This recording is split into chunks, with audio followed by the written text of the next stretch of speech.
चलिए आज का क्लास स्टार्ट करते हैं। और आज जो हम लोग पढ़ने वाले हैं अगेन एवरेज, और एवरेज का ये चौथा दिन होगा जो कि हम लोग का चैप्टर वाइज टेस्ट चल रहा है और टेस्ट नंबर है 61। ठीक है, तो चलिए आज का पहला क्वेश्चन स्टार्ट करते हैं बिना लेट किए हुए।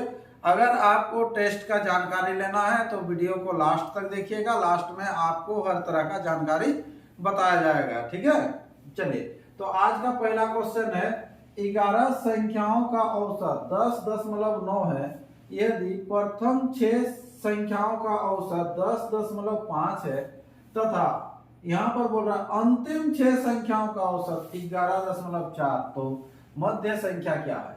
यानी कि टोटल जो आपको जो संख्या जो दिया जा रहा है 11 संख्या है, 1 2 3 4 5 6 7 8 9 10 और ये 11, तो 11 संख्याओं का औसत कहता है यहाँ पर 11 गुना आपका औसत हो जाएगा 10.9, मतलब टोटल इतना हो जाएगा। योग बराबर होता है संख्या गुना औसत। क्लियर। अब क्या है प्रथम 6 संख्याओं का औसत, तो प्रथम से जब 6 संख्या आप लीजिएगा 1 2 3 4 5 6, तो ये 6 हो गया। आपको 6 संख्या का औसत बोला गया है कितना 10.5 10.5। ठीक है, अंतिम 6 संख्याओं का औसत, अंतिम 6 संख्याओं का, तो इधर से जब आएंगे तो अंतिम जब लेंगे तो यहाँ तक आएगा। मतलब ये जो संख्या हो रहा है आपको छठा संख्या जो हो रहा है वो रिपीटेड हो रहा है। ठीक है, इसीलिए आपको बोला जा रहा है कि मध्य संख्या क्या है, मध्य संख्या ही निकलेगा। तो यहाँ पर हो जाएगा 6 गुना कितना हो जाएगा 11.4 हो जाएगा। ठीक है, अब देखिए आपको जो छठा संख्या निकलेगा कैसे निकलेगा, ये मध्य संख्या या छठा संख्या बोलिए। हाँ, तो छठा संख्या जो निकलेगा कैसे निकलेगा, छठा संख्या बराबर यहाँ पर नीचे में हो गया, देखिए टोटल कितना संख्या 12 संख्या हो गया। इधर 6 और 6 12, 12 में से 11 संख्या को घटा दीजिएगा तो आपको 6 संख्या निकल के आ जाएगा। ठीक है, तो इसको सबसे पहले कॉमन ले लेते हैं 6, ये दोनों को ले रहे हैं। जैसे ही 6 कॉमन लेंगे यहाँ पर हो जाएगा 10.5 प्लस यहाँ पर हो जाएगा 11.4, ये दोनों को एक साथ जोड़ लिए ये। इसके बाद ये 11 संख्या को घटाना है, माइनस कर देना है, 11 गुना हो जाएगा 10.9 होगा। क्लियर है। अब यहाँ पर जैसे ही 6 कॉमन है ये दोनों को जोड़ लीजिए, गुना हो जाएगा 6 गुना कितना हो जाएगा, इसको जब जोड़ेंगे तो ये 9 हो जाएगा ना। चलिए तो इसको जोड़ लेते हैं तो यहाँ 9 हो जाएगा और ये पॉइंट होगा, यहाँ पर हो जाएगा 10 और 11 कितना हो जाएगा 21 हो जाएगा, ये गुना होगा। फिर उसके बाद ये घटेगा, यहाँ पर हो जाएगा 109 को 11 से गुना कीजिएगा 109 109 होगा, मतलब 1199 यानी कि पॉइंट लग जाएगा 119.9 होगा। ठीक है, इसको भी गुना कर लेते हैं, 6 9 हो जाएगा कितना, ये 54 हो जाएगा, यानी कि 0.4 हो जाएगा। यहाँ पर 6 के 6 और 5 11, फिर से 1 हो जाएगा, 6 दूना 12 12 और 1 13 हो जाएगा।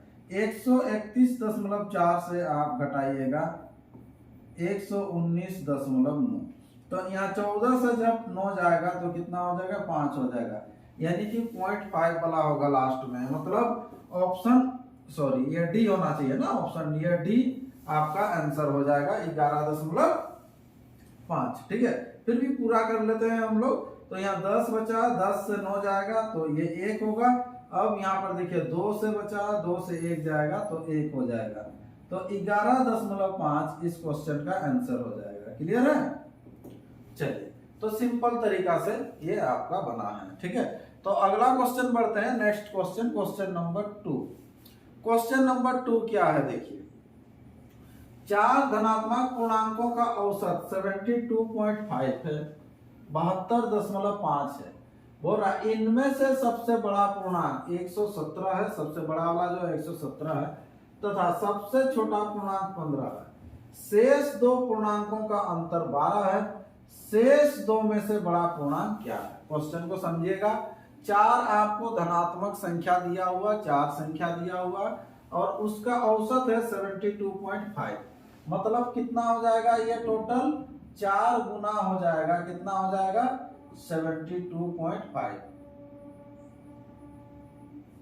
यहाँ ले रहा, ठीक है 72.5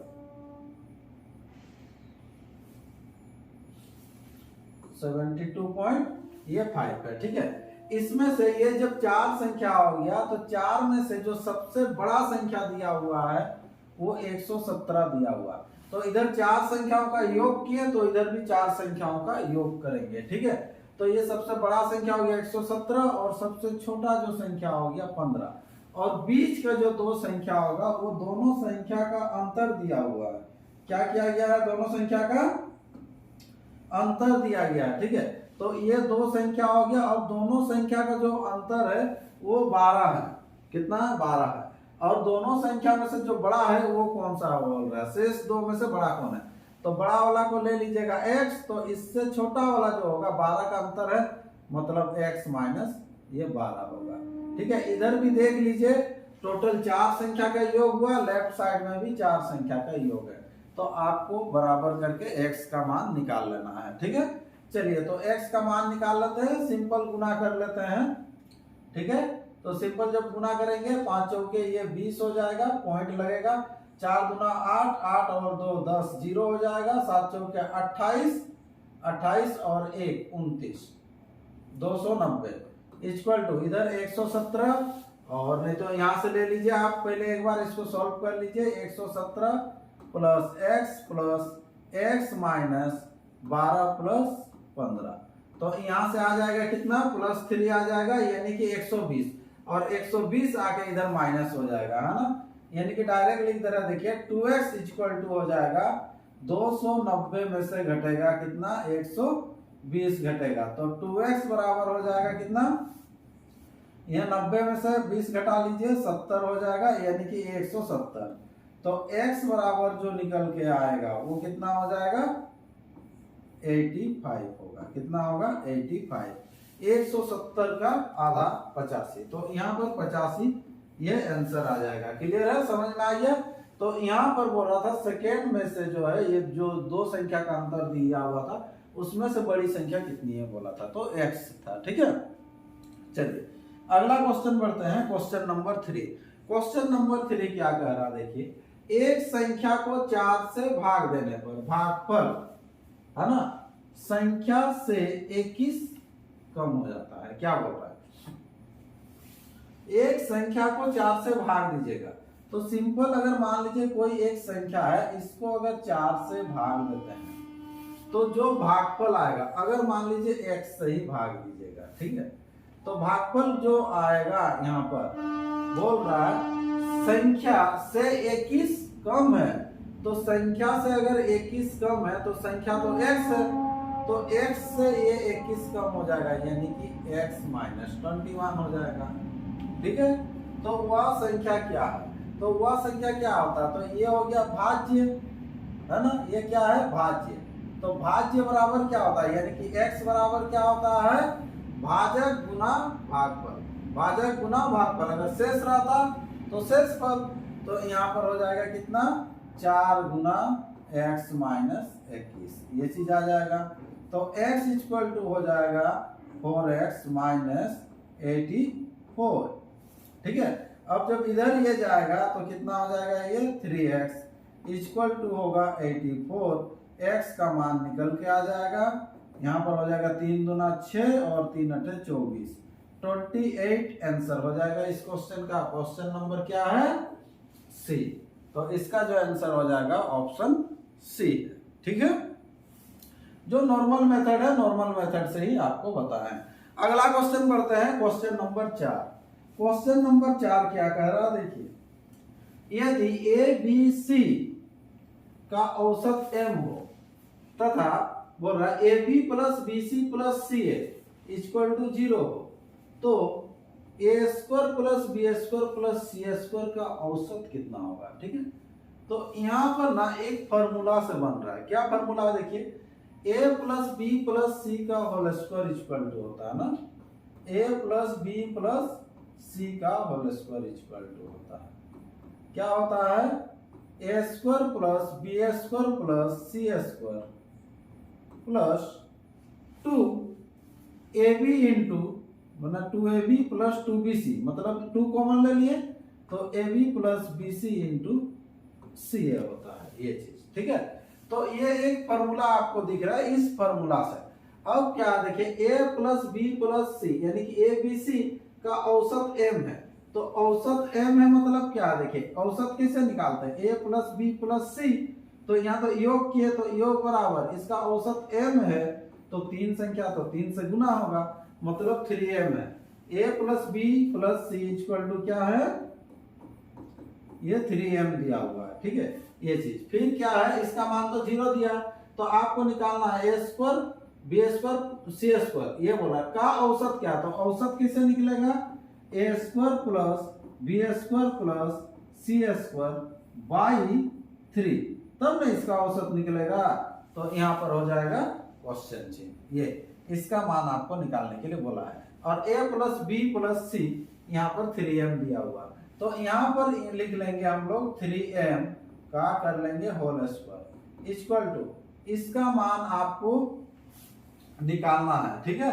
अब यहाँ पर देख लीजिए तो इसको लिख देते हैं a square plus b square plus c square plus 2 और इसका जो मान दिया हुआ कितना 0, तो 2 गुना 0 यानी कि पूरा हो जाएगा 0, ठीक है।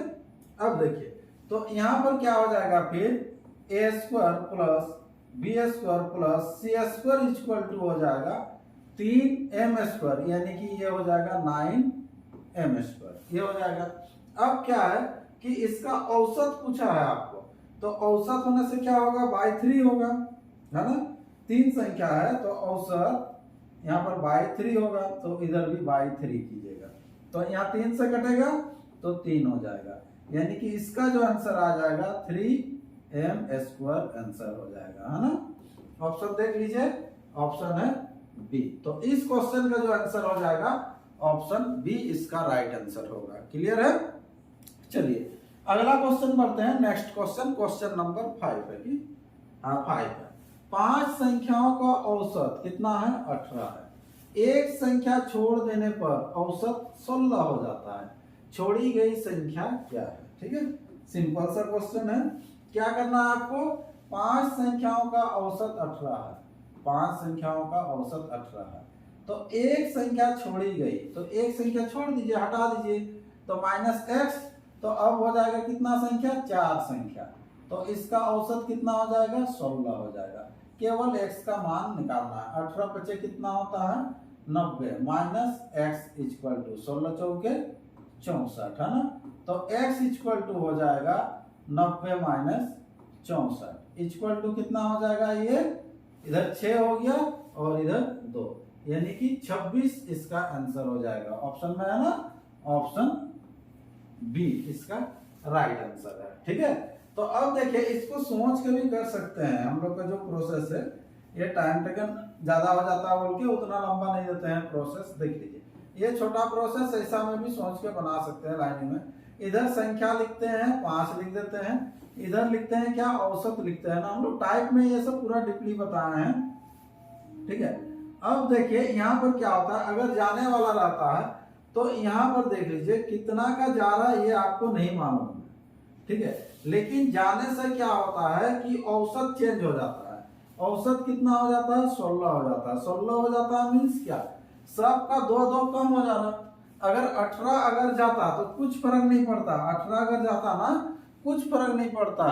क्यों, क्योंकि औसत 18 है। अगर एक 18 वाला चला भी जाएगा ना तो औसत 18 ही रहेगा।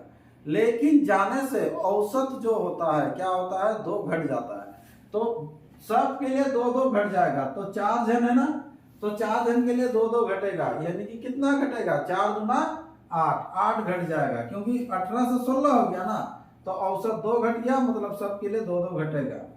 ठीक है, तो यानी कि कितना घट रहा है 2, यार 4 जन है, एक जन तो पहले ही जा रहा है 18 लेके, तो 4 दूना 8 एक्स्ट्रा और घटेगा, तो यानी कि ये जो जा रहा है ये 26 का जा रहा है। कितना का जा रहा है 26 का, ये आंसर होगा। ठीक है, चलिए अगला क्वेश्चन पढ़ते हैं। Question number 6। एक कार की 7 माह की पेट्रोल की खपत दिया हुआ ना, कितना दिया हुआ 7 महीना का,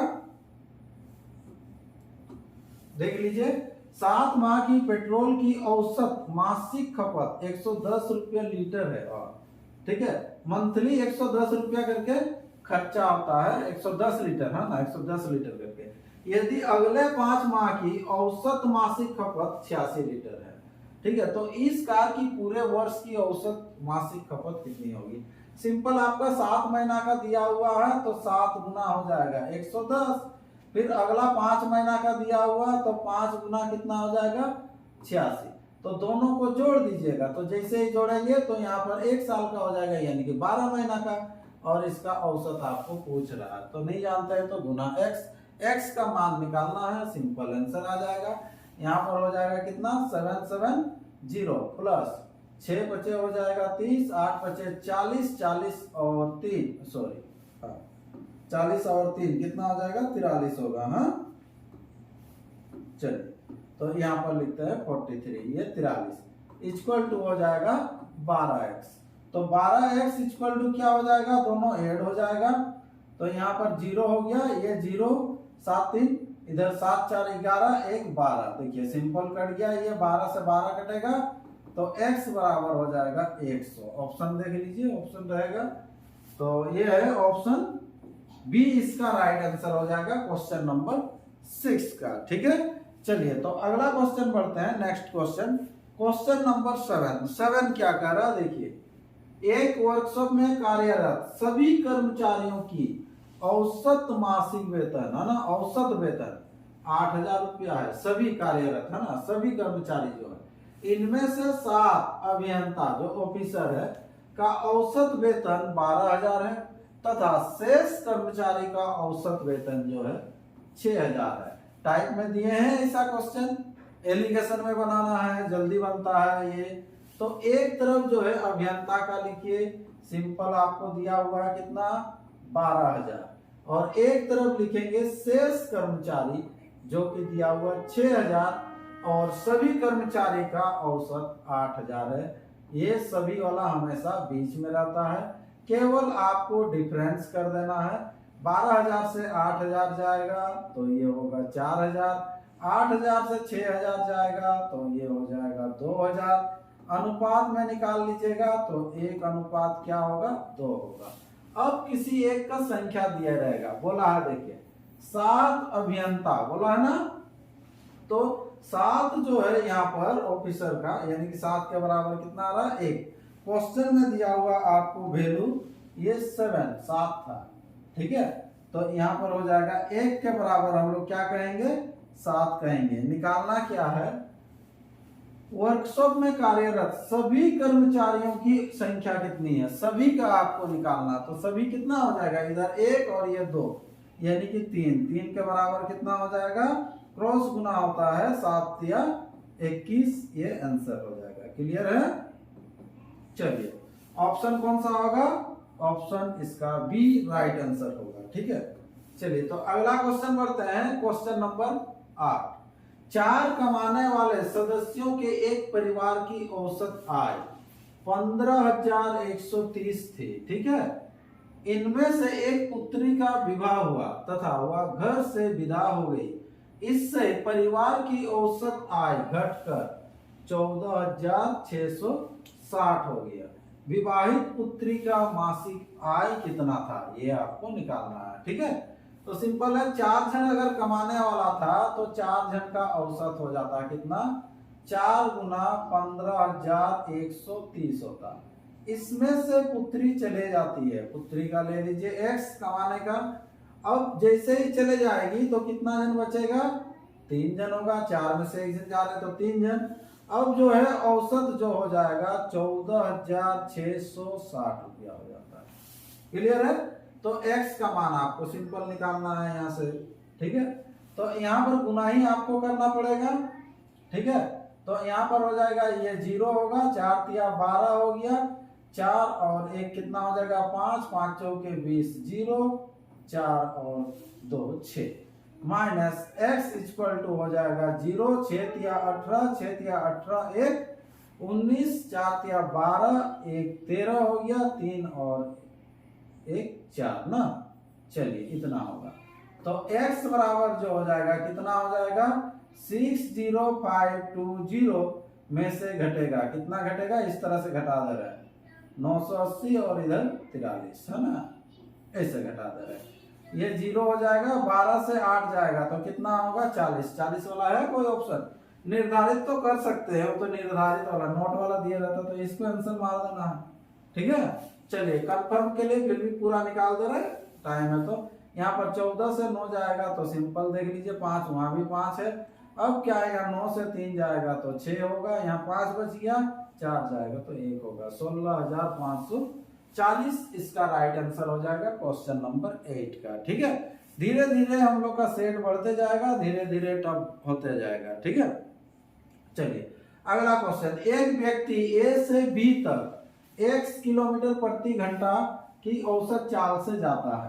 यहाँ पर आपको प्लेस दिया हुआ है ए से बी तक, तो ए से बी तक जाता है x किलोमीटर प्रति घंटा करके ये जाता है, ठीक है। फिर क्या बोल रहा है, तथा वापस b से a तक y किलोमीटर प्रति घंटा करके आता है। जो इसका फॉर्मूला जानते हैं सिंपल आंसर कर दीजिएगा, y किलोमीटर प्रति घंटा करके आता है। तो जब दूरी समान रहता है तो औसत चाल बराबर फॉर्मूला होता है, क्या फॉर्मूला होता है, औसत चाल बराबर 2xy बट्टा x प्लस y, 2xy बट्टा x प्लस y, ठीक है। तो यहाँ पर आंसर हो जाएगा ऑप्शन बी इसका राइट आंसर, ठीक है। जो वीडियो को अगर देख रहे हैं पूरी तरह से वो कमेंट करेंगे, ठीक है। अगर नहीं भी सकने से कमेंट कीजिएगा, नेक्स्ट वीडियो में बता देंगे। एक होमवर्क दे रहे हैं, क्या होमवर्क दे रहे हैं, जैसे यहाँ से ए से बी तक जाता है, बी से फिर रिटर्न आता है, ठीक है। तो 2 समान दूरी हो गया, तो 2 समान दूरी के लिए ये फॉर्मूला है, बेसिक से भी बता दिए हैं चैप्टर वाइज में, ठीक है। लेकिन ये फॉर्मूला है, अगर 3 समान दूरी रहेगा तो उसका क्या फॉर्मूला होगा, ये आपको होमवर्क है। क्या होमवर्क है, ए से बी तक जाना है, बी से सी तक जाना है और सी से डी तक जाना है, और ये दूरी जो है दूरी समान है। ये जितना भी आपको बीच का जो दूरी दिखाई दे रहा, ये दोनों के बीच भी दूरी जितना है, बी और सी के बीच के दूरी भी उतना ही है, ए और बी के बीच के दूरी भी उतना ही है। अगर 3 समान दूरी अगर तय किया जाए तो उसके लिए औसत चाल क्या होता है, आप फॉर्मूला कमेंट कीजिए, ठीक है। चलिए अगला नेक्स्ट क्वेश्चन पढ़ते हैं, क्वेश्चन नंबर 10 और आज का अंतिम क्वेश्चन है। क्या क्वेश्चन है, एक व्यक्ति कार द्वारा नगर ए से नगर बी तक 63 किलोमीटर प्रति घंटा की औसत चाल से जाता है तथा 42 किलोमीटर प्रति घंटा की औसत चाल से वापस लौटता है। पूरी यात्रा में उसकी औसत चाल क्या है। अभी जो फॉर्मूला लागू किए थे वही है, जाता है फिर रिटर्न आता है, माने दूरी समान है। तो दूरी जब समान है उसके लिए फॉर्मूला होता है औसत चाल बराबर क्या होता है, 2xy बट्टा x प्लस y। तो सिंपल बैठा दीजिएगा, 2x किसी को भी ले लीजिए, 63 और कितना दिया हुआ है 42 यानी कि 42। अब इसको जोड़ लीजिएगा, 63 42 को जोड़ना है, 3 2 5 हो जाएगा, 6 4 10 105। अब काट लीजिए जिधर से भी कट रहा, ठीक है। ऑप्शन तो सब पॉइंट में दिया हुआ है, इनमें से कोई नहीं भी है, देखते हैं। 3 से कम कटेगा, 3 तिया हो जाएगा 9, 3 बचे 15 हो गया, 3 दूना 6, 3 के 3। फिर 7 से देख लीजिए, 7 बचे 35, 7 तिया 21, ठीक है। अब क्या हो गया ऊपर में, 3 दूना 6, 6 गुना 42 बट्टा हो जाएगा 5। इसको गुना कर लीजिए, 6 दूना हो गया 12, 6 चौके 24, एक कितना हो जाएगा 25, 25 बट्टा 5। फिर आपको भाग देना है, देख लीजिए 5 बचे कितना हो जाएगा, ठीक है 25, 0 लगेगा यानी कि हो जाएगा 50 और 5 चौके 20, 50.4 किलोमीटर प्रति घंटा। ऑप्शन बी इसका राइट आंसर होगा, ये क्वेश्चन नंबर 10 का, ठीक है। तो इस तरह से आपका 10 क्वेश्चन कंप्लीट हो चुका है, ठीक है। फिर और 10 क्वेश्चन अगला दिन लेके आएंगे।